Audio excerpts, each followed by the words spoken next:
মানিকগঞ্জে মাঠে মাঠে মরিচ গাছের পরিচর্যায় ব্যস্ত কৃষক। তবে শত চেষ্টাতেও ভরা মৌসুমে মরিচ গাছ থেকে ভালো ফলন পাচ্ছেন না তারা।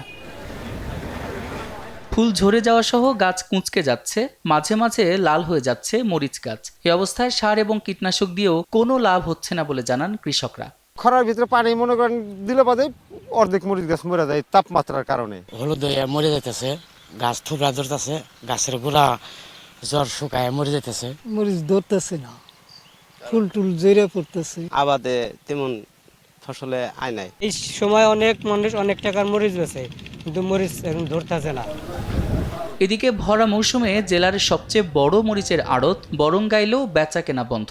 ক্রয় করতাম ৩ থেকে ৪ কোটি টাকা, কিন্তু এখন একবারেই শূন্য। এই জায়গার আড়তদার, লেবার, শ্রমিক, ইজারদার সবাই দিশেহারা হয়ে গেছে। ঋণে জর্জরিত, কাজ কাম নাই, খুব খারাপ অবস্থার ভিতরে আমরা চলতেছি। কৃষি সম্প্রসারণ অধিদপ্তর বলছে ফলন কম হয়ে যাওয়ায় মরিচের নমুনা বগুড়ার গবেষণাগারে পাঠানো হয়েছে, তবে এখনও সমাধান আসেনি।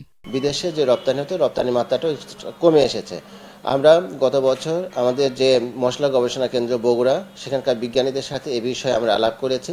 তারা এখানে সরেজমিনে পরিদর্শন করেছেন এবং আমরা ভিডিও ফুটেজও পাঠিয়েছি আর কি। তারা এটা পর্যালোচনা করে আমাদেরকে একটু সমাধান দেওয়ার চেষ্টা করছেন। মানিকগঞ্জের ৩,৭৫০ হেক্টর জমিতে এবছর মরিচের আবাদ হয়েছে। বরঙ্গাইলের মরিচের আড়তে ভরা মৌসুমে দৈনিক 2 থেকে 3 কোটি টাকার মরিচ বেচা কেনা হতো। এখানকার মরিচ রপ্তানি হতো মধ্যপ্রাচ্যের বিভিন্ন দেশে।